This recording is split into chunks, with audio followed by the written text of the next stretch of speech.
Almusal. Almusal. Alas 8 na ng umaga. Yeah. Hindi na naman ako nakapasok. Sayang. Pumasok. Toasted ano to? Pandesal. Yung may margarine. Margarine tsaka konting asukal. Konting kaliso. Tapos kape. Yeah. Yun nga, hindi siya nakapasok. Sabi ko huwag na niyang pasukan eh. At unahin niya yung ano niya. Yung mga dapat asikasuhin. Kasi tinawagan siya kagabi. Medyo nawawala naman na kasi yung ubo eh. Hindi na siya ganun kalala. Tapos, Hindi na kahit sa gabi nakatulog ka ng diretso. tulog na ako dire-diretso. Kaso, di ba nga nag Blood test. blood test. Tapos, pina-schedule din pala ako nung isang doktor sa respiratory. So, yung respiratory, tumawag kahapon. Ko-confirm pa daw mamaya. Pero, naka-schedule ako mamaya kahapon. 3:30. So, Which is dapat after work. after work, sabi ko, okay yun, after work. Para hindi makaka-apekto, makapasok pa rin ako. Kaso, kahapon, nung pagdating ko, mga 6 o'clock na yun, ano, may get. Pagdating ko. Pagdating sa na siya. bahay, 6:30. 6 o'clock may get. Tumawag yung mismong ano ko, yung family doctor namin. Tumawag siya, sabi niya, nandito na yung result ng ano mo, ng blood test mo. Eh, iba yung salita niya, parang nag-aalala yung boses niya. Iba yung boses niya eh. Hindi kagaya dati na parang malumanay. Parang rush. Rush na rush siya. Sabi niya, can you drop by tomorrow? Sabi niya. Hindi, una bago niya sinabi, can you drop by tomorrow? Sabi niya, kamusta yung pakiramdam mo? Nihingil ka ba? Ano yung level ng oxygen mo? Sunod yung tanong niya, tapos ganyan. Tapos sabi ko, bakit? Ano ba yung nandun sa result? Sabi niya, mataas daw ng 1%. Parang ganun. Kasi ano yun eh, yung test na ginawa sa kanya yung D-dimer ang tawag. D-dimer. So ano yun, yung para sa malaman ko may mga blood clot or ano. Eh kailangan daw ang normal is dapat 0.50. 0.50. Sa kanya ata 1. Kaya medyo mataas. Sabi niya, ano ka ba? Yung hininga mo ba? Ganyan, yung oxygen level mo. Ganyan. Sabi ko, actually, gumaganda na nga yung ano ko eh. Yung pakiramdam ko eh. Kasi nawawala na yung ubo. Tapos sabi niya, paulit natin uli yung ano mo. Sabi niya, pwede ka ba pumunta bukas? Sabi ko, may trabaho ko eh. Tapos sabi niya, punta ka lang pick upin mo lang yung yung requisition ng ano. Sabi ko, anong oras? Anytime, sabi niya, nandun na sa front desk. Okay. Tapos di binaba na. Maya tumawag uli. Tumawag uli siya, sabi niya, pwede bang magkita na tayo ng 9 o'clock? First thing in the morning. Opening na ano yun eh, ng clinic. First thing umaga, sabi niya, 9 o'clock. Pwede ka bang dumaan? Tapos basahin natin ulit yung result. Tapos, may mga konting tanong lang daw siya. So minabuti ko na lang na hindi na pumasok kasi halanganin eh. Pasok ako ng Sabi ko kasi from family doctor namin sa Northwest. Trabaho na Southeast. So sa less than an hour, 40 minutes. 40 minutes drive yun. Papasok siya ng 6 o'clock. Appointment 9 o'clock. Tapos mayroon siya ng hapon sa respiratory.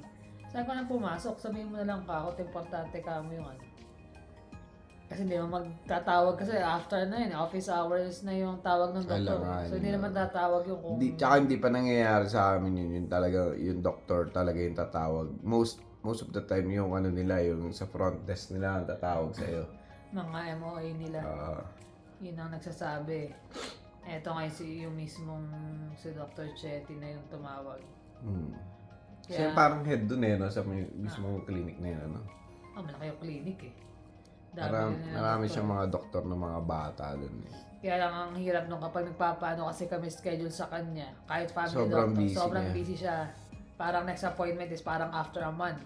Siyempre minsan pag may nararamdaman Yun nga rin ang sinabi ko sa kanya eh. Sabi ko, nagpapaschedule kasi kami, tapos wala, fully book kaya mga October pa ang next appointment. Sabi niya, that's okay. Sabi niya, naman yun eh. Kumbaga, coordinated naman namin sa mga doctors namin yung kaya. Yan, kapag usually kapag may mga nakitang pinapasa ng mga doctor sa kanya. Pali. Kumbaga, chinecheck din niya. Hindi kahit sabihin mo na busy siya, chinecheck pa rin niya yung mga result lahat ng pasyente niya. Kaya yun, nakakapag-alala lang kasi syempre, di ba, yung ganun. Kaya sabi ko, huwag ka nang pumasok, unahin mo ka ako yan. At importante yan. Kaya yun, sabi ko sa kanya, almusal, gising maaga. Sabi ko kagabi sa kanya, i-message mo kagad yung bisor mo para aware siya. Medyo alarming lang, pero ganun talaga ang Sa amin kasi, nakakatakot, nakakaba, pero kung ano naman yung gusto namin malaman. Kumbaga lahat ng test na pwedeng gawin. Mas mahirap yung hindi mo alam, bigla ka na lang, sabi nga, drop dead. Hindi mo na alam, bagsak ka na lang. Mas malala na. At least ngayon, kumbaga, magawa ng paraan or kung ano man. Kaya nga sabi ko i-ask nga yung doctor kung ano ba yung mga test na dapat gawin. Kung pwede gawin right away, gawin na. Para hindi kami nagwe-wait ng wala. Medyo pa naman, matagal ang mga scheduling dito. Matagal. Yung nga yung sa respiratory, itetest ako mamaya. By November pa. Yung doktor na available na specialista. Ang hirap. Pero sabi niya, ilalagay ka namin sa cancellation list kasi marami nagka-cancel. Paano ka hindi ka magka-cancel? Napakatagal eh. Minsan makakalimutan mo na eh. Pag wala talaga, hanap. Kaya nga maganda na makausap yung family doctor kasi mas maganda paano yung mga referral. Yung referral kasi yung Importante yun. Kasi sa akin talagang tagal ng waiting din nun. Pero yung CT scan dahil nga may yung referral, ni-rush no doctor. Hindi, tsaka nagpunta tayo sa di ba? Sa emergency room. Sa emergency, para sa MRI naman yun. Yung sa MRI kasi napakatagal nun. Parang 6 months ang waiting ko, kaya buti na lang ron. Punta ng emergency na urong ng 3 weeks na lang. Pero ganun pa man, nagpapasalamat pa rin kami dito sa health system ng Canada. Yung mga scheduling appointment, pero yung libre na wala ka nang aalalahanin sa gastusin. May mga nagsasabi na, ganun din naman sa sa Pilipinas, libre din naman. Kaya lang, syempre, iba pa rin yung yung mga lab tests. Lab tests, babayaran mo, tsaka yung mga, ang libre lang dun sa atin, mga konsulta, mga gamot na... Meron, pahirapan. Lalapit ka sa Lalapit ka sa mga, yung sa sweepstakes, yung PCSO. Yung mga ganun. Para hingi ka ng tulong Discount talaga or para tulong. maka-discount. Pero kaya dito na gaya ko, operahan ako, hindi na ako nag-aalala sa surgery. Naalala ko na lang yung sarili ko kasi yung surgery, wala na ako intindihan bayaran. Just imagine kung nasa Pilipinas yun, magkano aabutin ng surgery. Baka abutin million yan. So kahit pa paano, pasalamat pa rin kami na yan. Gaya yan, kahit ilang lab test, CT scan, Yun. MRI ang gawin, walang problema kasi libre. Yung tumaas yung cholesterol ko nun, inano nila na sunod-sunod yung blood works. Ako na nga yung nagsasawa eh. Pag kumuha siya, dami. Tapos babalik ka after ng 2 weeks, ganyan. Pero, ganun pa man, nakikita, tsaka na mo na yung mga doktor talagang... Tsaka gusto mo medyo mapadali. Ikaw mismo yung ikaw yung, kumbaga tutukan mo din yung mo. Kumbaga follow up, tawag ka, hindi yung, antay na lang ako kung kailan tatawag yung ganito, hindi. Medyo bigyan mo ng konting push. Tapos pag sinabi nila na, ganito, yung soonest possible kagad sabihin nyo. Para makuha nyo yung schedule na hindi kayo mag-aantay ng matagal. Kaya kahit na ganito, may mga ganitong nangyayari, pasalamat pa nga rin dahil nandito kami. Kumbaga, alam namin na magagawa ng paraan or hindi na kami mag-aalala financially. Mostly yung intindihin namin talaga yung sarili namin. Financially, mag-aalala ka kasi yun. Gaya nun, operahan ka or Hindi nakaganda dito. Kasi mababawasan. mayroon pa rin silang, bibigyan ka pa rin nila ng assistance kasi hindi tapos ka kung may insurance nagtatrabaho. ka, may short-term disability, yung mga ganong bagay. Baka kumbaga may option ka pa rin na may makukuha ka after Hindi kung talaga makakuha ka. zero-handed yung yung wala ka talaga sa sweldo in a month, ganun. Pero syempre, dapat meron ka rin kahit pa paano savings, hindi naman total na, okay na yung balan. Kasi syempre, gaya nga nun, hindi mo naman makukuha buong percentage ng sasahurin mo pag na-operahan ka. Pero malaking tulong yun. Malaking tulong. Doon mo makikita yung mga tax na binabayad mo. Actually, nung nagka-COVID nga, na lay off kami kasi nagsara yung Na 6 shutdown months. kami na 6 months. Slow down talaga, no? Daming naapektuhan company nun. Dami. Ang dami nagsara dito sa Makita Calgary. niyo talaga dito sa sa street ng mga bahay, puno talaga lagi ng sasakyan, walang umaalis. Ibig sabihin, wala talaga nagtatrabaho, mga work from home lang yung iba or Iba wala. nasa bahay talaga. Ang laking tulong sa government nun na yung serve. 6 months yun. Nakakuha siya ng 6 months na 12,000. every month 2,000. So, yan sa 12,000. Tapos 12,000. imagine, ang laking bagay nun. Sobrang laki. Tapos kalilipat lang namin dito sa bahay nun. Oo, bago lang Bago kami. lang. So, syempre, yung adjustment mo sa payment mo sa another... Iba So, pag nasa apartment ka, iba Iba kasi yung apartment. yung binabayaran mo sa apartment, Yun na yun. kasama na lahat Kasama na tubig, internet. Pagdating namin dito, syempre, yung mortgage ka. Sabi ko, ano ba yan? Sabi ko, kakayanin ba? Kasi nga, lumabas nga yun sa tulong sa government na gano'n. So, parang na-relief kami. Na-relief talaga. Tapos, di naman ako nawalan trabaho kasi nga Nagpa-advance yung pa nga system yun, di ko. ba? Oo. May parang sobra pa nga sa 12,000 no? Iba, may mga nakakuha ng wala naman talagang Marami rin nakakuha na hindi dalawa dapat kasi ang usapan doon dapat layoff ka. nalayo. Basta may mga sila, Shutdown, may may mga mga- requirement naman na So, Kailangan yun, ang laki naging tulong sa amin nun. Yung monthly na payment, di makasing gaya ng sinasahod mo, pero yung nakayanan. Kasi nga, meron kang nahuhugot kahit pa paano may na-expect ka. Tapos nung taxation na magbabayad lang ako ng 1,000. Yan. Kumbaga, papile mo rin talaga kasi income pa din yun. Yung iba nagsasabi, laking araw ng tax na binawas, which is okay lang kasi napakinabangan mo na yung pera Hindi, may mga ganun talaga yung hindi nawawala sa tao yun yung may pa rin. May masasabi pa rin Ganun talaga Ganun yung tao talaga. Wala namang perfecto. Wala naman perfecto. Pero para sa amin, thankful kami sa mga ganong bagay. Hindi man kami mayaman, hindi naman kami naghihirap. Pero dahil sa mga ganong, may mga nangyayari sa amin. Pero dahil nga sa system ng Canada, free healthcare, hindi man ganun kabilis pag kumuha ng appointment, pero at least libre. Tapos gaya niyan, yung pag mga nangangailangan. Although ngayon, pag mga low income, mas marami silang nakakuha na benefit sa government. Meron nga ako nakita kagabi na lahat naman yan all goes to one na sabi nga nung lalaki kagabi doon sa video niya. Yung namatay kahapon, may plano siya kinabukasan. Tapos yung namatay kanina umaga, may plano yun mamayang gabi. Sabi ganyan. Sabi niya, bakit sinasabi ko yun? Sabi nung lalaki. Di ba, parang morbid masyado, pero meron silang mga plano na hindi na mangyayari. Pero sabi niya, ang isa lang ang pinupunto doon, ang buhay ng tao ay maiksi at hindi natin alam kung hanggang kailan.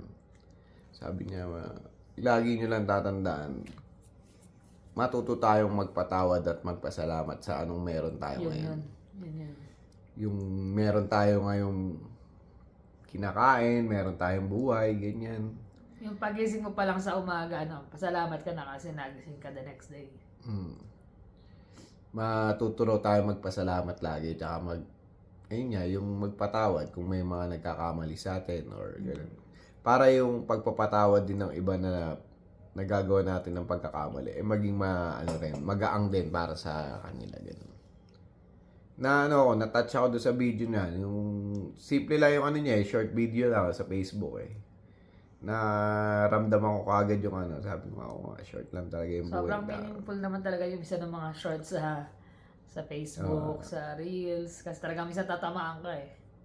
Alam mo naman ang buhay masyado minsan busy ka sa Busy, mga sobrang bagay-bagay busy. na ginagawa, trabaho, Hindi sa mo na. ibang bagay. Nawawala sa isip mo na ang buhay. Sabi nga nung paano ko 75 years ka lang mabubuhay. 75 years na Pasko lang yun. 75 years na ganito, ganyan. Pag binilang mo 75 talaga, times na New Year. parang napakaigsi eh. Napaka-excited. Kaya nga kailangan ipagpasalamat yung everyday na nagigising ka, kung ano man yung meron ka, maging thankful tayo. Tsaka yung mga problema, parte lang talaga ng buhay natin yan. Kaya kailangan natin tanggapin na maluwag. Kung hindi, may Hindi, kasi stress pag ka lang. pag nag-isip ka ng husto, may stress ka eh. Isipin mo, putya, ano kaya yung ano ko, sakit ko, baka mamamatay na ako, ganyan, ganyan. Lalo ka lang mamamatay nun, lalo Saka, ka kahit may anong stress. maging resulta nun, pakatatag ka kasi ano yan eh. Sabi nga, hindi naman ibibigay sa'yo kung hindi mo kaya. Kaya every minute, every second dapat ng buhay mo. Hindi na ako Enjoy mo. nakapagkape. Malamig na yung kape mo. Sa akin, naubos na. Naubos na yung kape niya, madaya ka eh. Hawak ko kasi ito eh. So, ayun. Sa amin naman i-share lang namin yung mga Share lang namin. naming thoughts.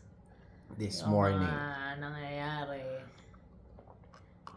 So, i-update namin kayo ulit sa mga susunod. Ano lang. Or baka mamaya, makabalik kami sa pagbablog. Kasi samahan ko muna siya sandali sa sa clinic. Kausapin nga lang yung doktor. Tapos yun, pasok na ako. Siya naman, uwi, pahinga na muna. Magpahinga muna siya. Pahinga na naman. Laban lang, ganun talaga. See you guys later.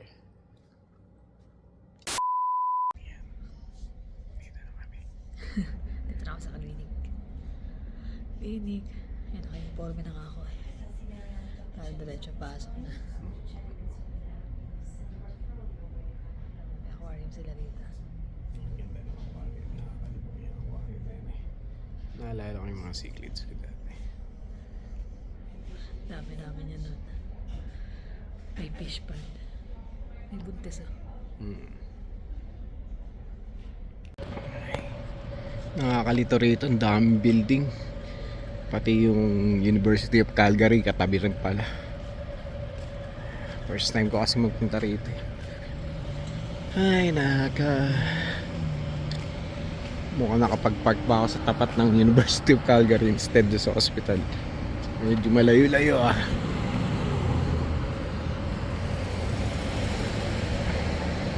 Ay, naka. Saan ako ngayon dito? Parang dito yata yun.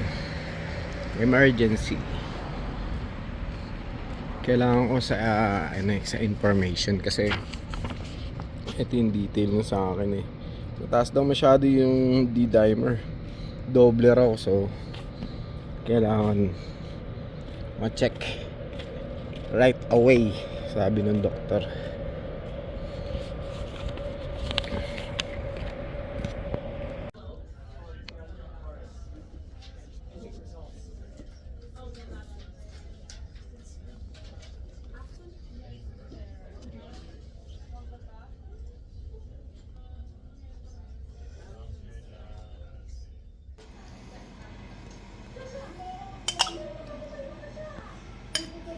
Ano to, der? Philly cheesesteak. Aming dinner after ng check-up. Habang Kasi bumili ko ng roast beef sa deli store.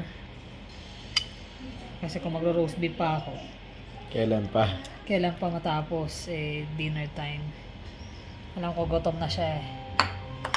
Gutom na, gutom na. Tapos, blend Swiss cheese. Bumili ako ng baguettes. Masyado malaki ata. Hatiin na lang. Sarap niya, no? Ginagawa namin dati yan sa Worsley, no? Masyado malaki. Di may sara. Diba? Tapos, syempre, ang Actually, wala dapat walang audio. Pero ang lagyan ko. Audio? Audio. Wala kang marinig, ganun? Audio, yung sauce, yung pinaka-drippings no roast beef. Para doon mo i-dip yung tinapay. Para mas malambot tsaka mas malaki. Philly cheesesteak yan eh. Philly cheesesteak. Begin. Sige. This is yours. Kaya kung bata ang chika na eh.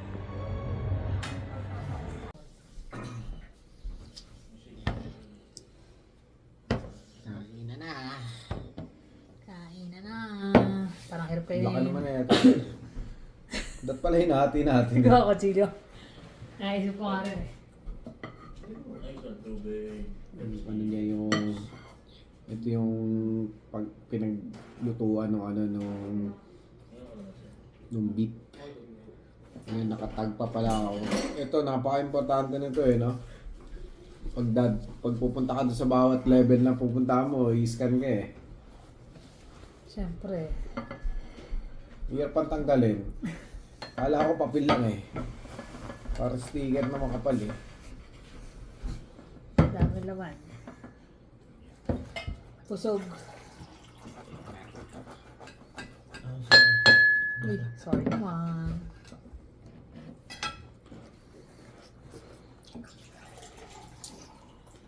Sarap ba? Siyempre, mas masarap pa rin nasa Worsley. Iba pa rin na Worsley kasi talaga nilo-roast namin talaga yung beef. Gutom na ako. Simula 10:30, nandun na ako eh. Hanggang ano oras? 7:30? Mati na nga lang si Jonas, doon nag-work sa Foothills. Sabi ko, dalhin niya ng pagkain sa daddy niya at saka ng mainom. Nadala niya ako ng sandwich na matigas. Matigas yung tinapay, napakatigas eh. Kasi gutom na rin ako. Saan mo binili yun? Yun. Hindi, anong tindahan? Parang kantin namin. Kawawa naman yung kakain. Ano ba yung mga parang ganito tinapay? Ang tigas dyan, dobleng tigas. Hindi lang doble.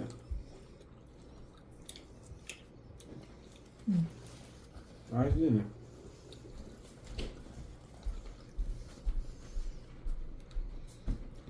Kain tayo Sarap yung guys. cheese. Pangguts na kami. Kaya... Mamaya kwento namin yung nangyayari. Hindi, nasimulan naman na namin kanina ng umaga. Mukhang inan lang. Yung result na lang. Yung result. Yan. Tapos na. Sa wakas, natapos na. Bracelet eh. Hindi niya pa Hindi pa na. natatanggal eh. Tapos na, at least ano. Oo. Ang tagal ko dun. Sobrang tagal. Ilang blood test, 3. 3 yung kinuha na para sa blood.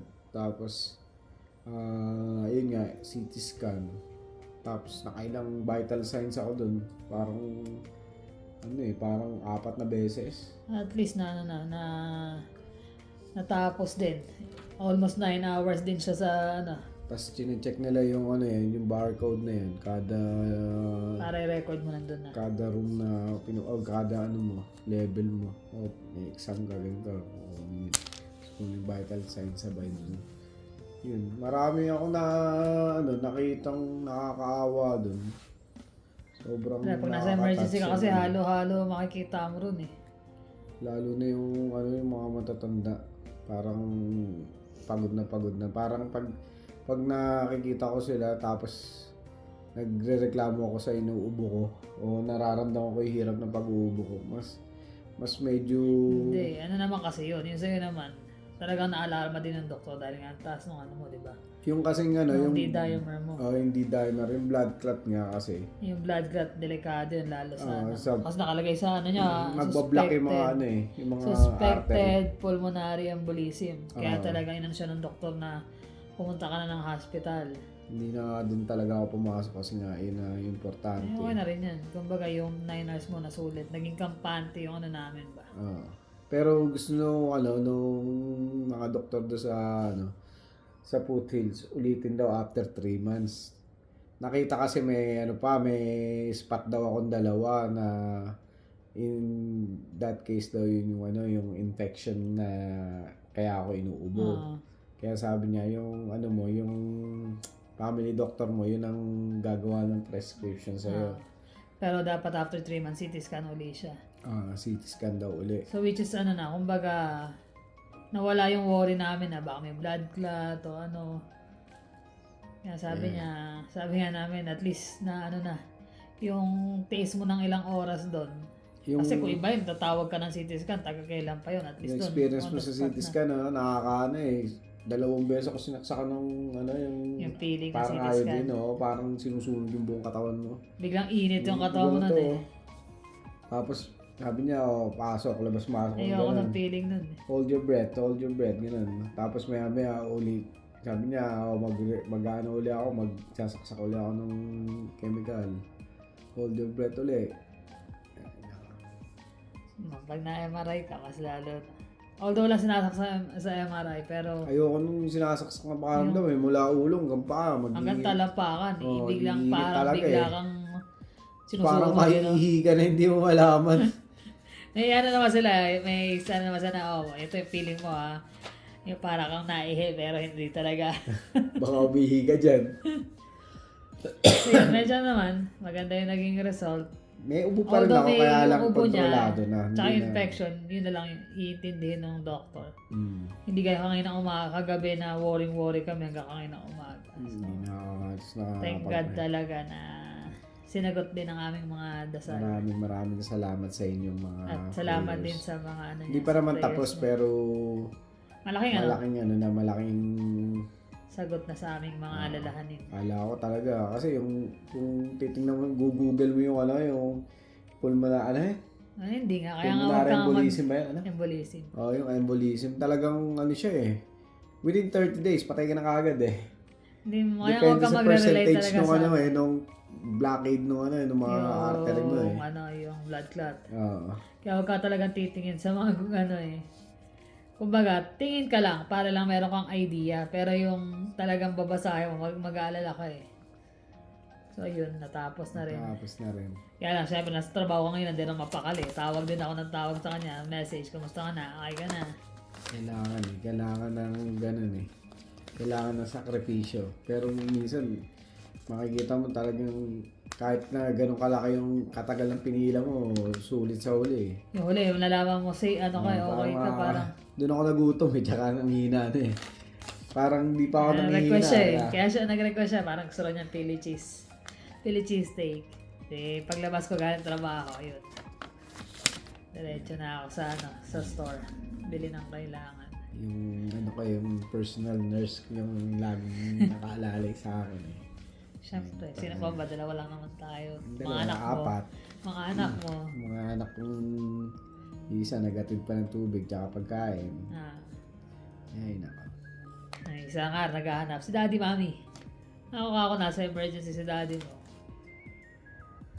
Sulit. Siya nga pala may mga listahan na naman kami ng shoutout. Nung nakaraan, di kami nakapag-shoutout kasi nawala yung listahan ng papel. Pasensya nyo na guys, ang dami na naman.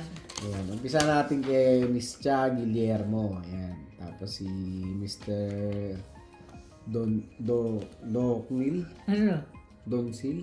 Ayan. Doc Si Neil. Docnil. Tsaka si Elena Bayos. Si Hazel Ana Villena. Si Celia The Angel. Yan.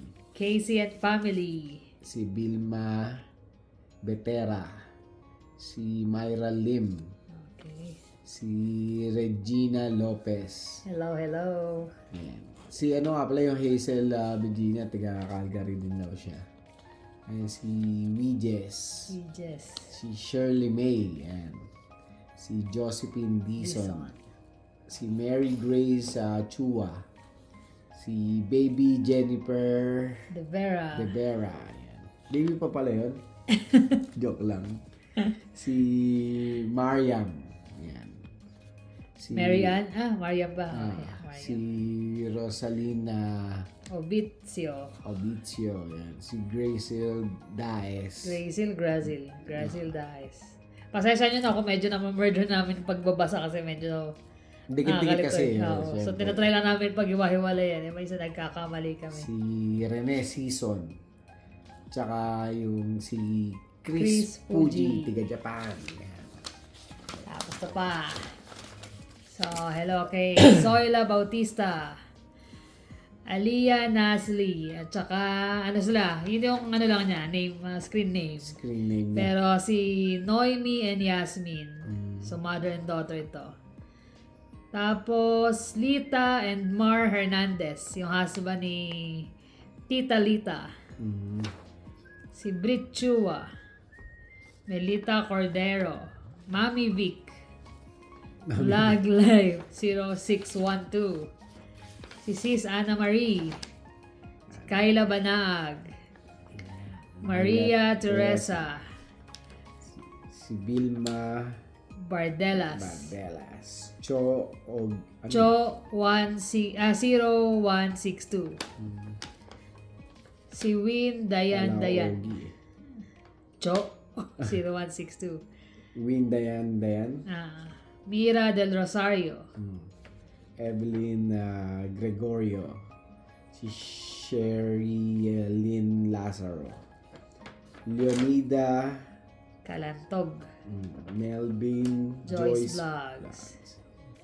Si Bengay. Bengay. Bengay pala. Bengay yung ano yun, yung gamot yun di ba? Yan. Len Medina.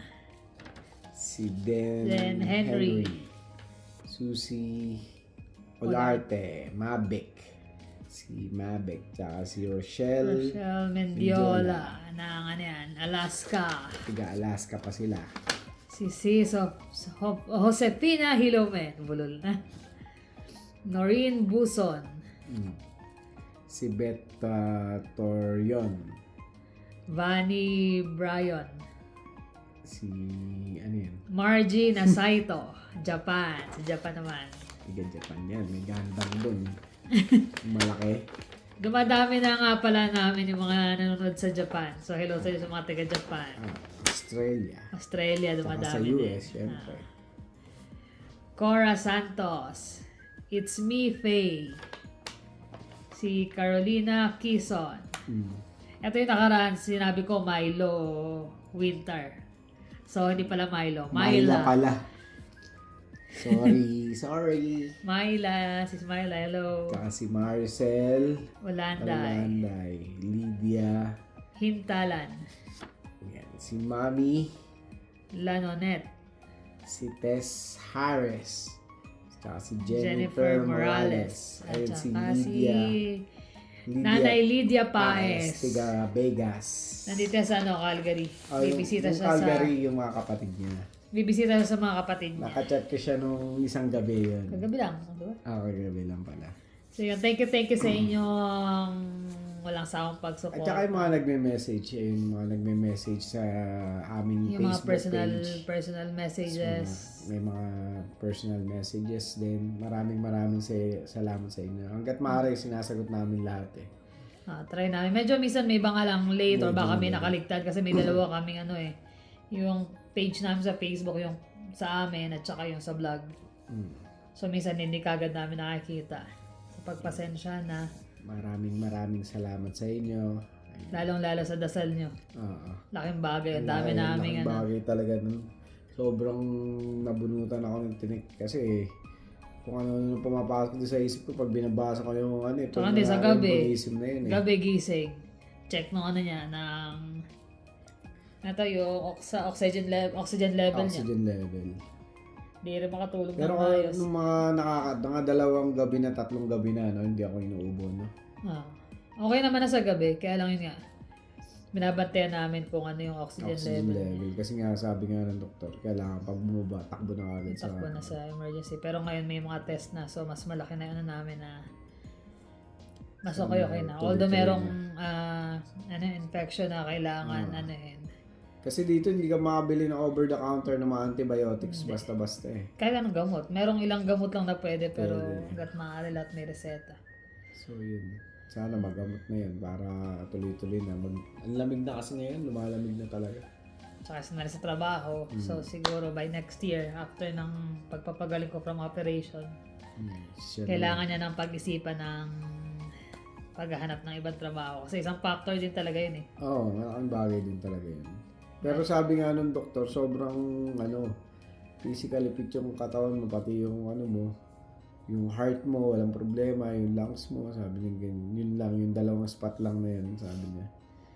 Bukod doon, wala na. Sabi niya. Yeah, pasalamat tayo. Pasalamat talaga kay Lord na hindi kami pinabayaan. Tsaka, syempre, yung mga prayers nga Mga nila. prayers nyo. Sobrang laking bagay nun. Maraming salamat sa inyo. Yun lang naman guys. Pasensya na kayo dito sa aming vlog kasi naubos yung araw namin. Halos 2 araw kaming puro tungkol doon sa mga sakit na yun. Ngayon nakarang vlog namin. Pero ngayon kasi naging naging sobrang pag-aalala dahil nga tinawagan siya ng doktor. Pero ngayon, medyo mas mas relax na ng konti. Less alalahanin. Ayan. Ating salubungin ang Paul. Tsaka pala guys, thank you. 12K na pala. May nagsabi lang din sa vlog na. Hindi kasi talaga, sa totoo lang talaga hindi namin tinitingnan yung subscriber or ganito na yung mga nanood, ganito na karami. Na minsan napapansin namin, ang dami pala nanood nun, ganun. Pero yung talagang pagtutulong. Yung nagsabi-celebrate naman daw namin yung 12K. Thank you rin, pero hindi talaga kami. Kumbaga yung pasalamat namin sa inyo kasi syempre wala namang kami dito sa mga vlog-vlog na to kung hindi dahil sa inyo, syempre. Kaya nga nakikinig kami hanggat maaari binibigay din namin yung mga suggestion nyo, sinusunod din namin yung mga testing natin. Wala namang mawawala kung hindi testing yun, di ba? Yung mga, lalo na yung mga viewers namin na mas nakakaedad, mas may edad marami rin kasi kami mga viewers na nasa yung nasa medical field din. Kaya may mga suggestion Kaya yung mga suggestion nila talagang effective din talaga. Salamat sa inyo. Maraming salamat sa inyo. Happy 12K. Yeah. So, paano guys, kami magpapaalam na rin. Kailangan mag-rest ng medyo maaga. At pasok na uli bukas. At least, di ba? Hindi mo ako nanghihina kaya lang, yun nga, inuubo. Hindi ka nanghihina kapag nakarinig ka ng balitang gano'n, medyo matataranta ka talaga. nakaka-alarm nga talaga. Pati yung doktor Kahit sabi niya, hindi ako tatawag talaga kung hindi importante. Oo nga, alam Si Arnold Chetty. Dr. Arnold. Ayan guys, paalam na uli. See you sa next vlog. Bye!